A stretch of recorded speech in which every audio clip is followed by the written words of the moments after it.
अपने समाज में इन्होंने बिजनेस एस्टैब्लिश कैसे किए, मन है आपका सुनने का? छोड़ नहीं पाओगे वीडियो को। पहले 1-2 मिनट हिस्से में ले लेते हैं। ये सूर्यवंशी क्षत्रियों से में से थे। बचपन से बड़े नम्र विनम्र, बड़े प्रजापालक व्यक्ति। बचपन से वेद शास्त्र, अस्त्र शस्त्र, न्याय शास्त्र, धर्म शास्त्र, राजनीति, अर्थनीति सबका ज्ञान प्राप्त कर लिया था।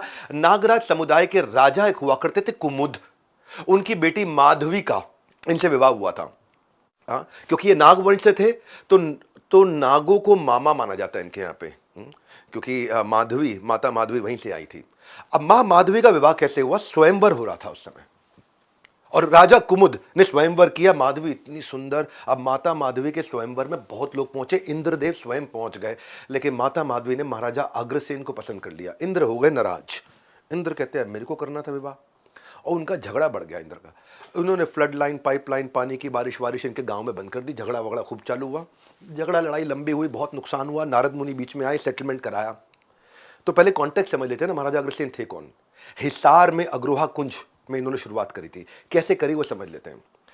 जब ये बहुत परेशान हो गए, नारद मुनि ने आकर के सेटलमेंट कराया।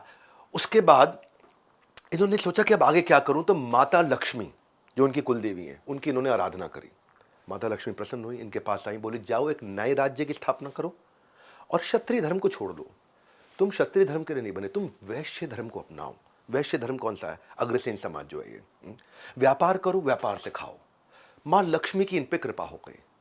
महाराजा अग्रसेन सोचे अब कहां जाऊं, कैसे कहां राज्य की स्थापना करूं, तो माता माधवी के साथ जगह ढूंढने के लिए निकल पड़े। हरियाणा जो आज का है, वहां बीच में एक ऐसी जगह आई जहां बाघ और हिरण इकट्ठे थे। जहां बाघ का बच्चा भी बहुत शक्तिशाली था, लेकिन हिरण के साथ प्रेम भी करता था। छोटे से बाघ के बच्चे ने इनके हाथी पे अटैक किया। ये बड़े हैरान हुए, ये छोटा सा बाघ का बच्चा इतने बड़े हाथी को कुछ कर तो सकता नहीं, हाँ क्या कर लेगा, लेकिन उसमें करेज बहुत है और इस जगह में प्रेम भी बहुत है कि हिरण और शेर साथ में रह रहे हैं। तो इनको ऐसी प्रेरणा हुई कि अपने ऋषि मुनियों से इन्होंने चर्चा करी। बोले ये कुछ शुभ संकेत है, जहां शेर और हिरण में रिश्ता भी है और इतनी वीरता शौर्य भी है। उस जगह इन्होंने सोचा कि मैं स्थापना करता हूं अपने राज्य की, और उसका नाम रखा अपने नाम के आगे अग्रोहा। अग्रोहा कुंज जिसको आज बोला जाता है। ये 4 धाम के अलावा अग्रसेन समाज के लोगों के लिए 5वां धाम है। तो ये तो हो गया हिसार डिस्ट्रिक्ट में आज ये पड़ता है। ये तो हो गया इनका बैकग्राउंड।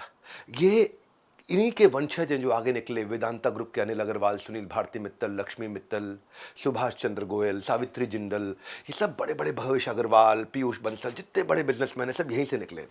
ये थे महाराजा अग्रसेन जिन्होंने अपने टाइम पे situational leadership, hoshin kanri, first mover advantage, inventory management, skill will matrix, economies of scope, succession planning, बहुत कुछ सिखाया। मतलब आज अगर महाराजा अग्रसेन को समझो ना, उसके बाद एमबीए करने की जरूरत नहीं है।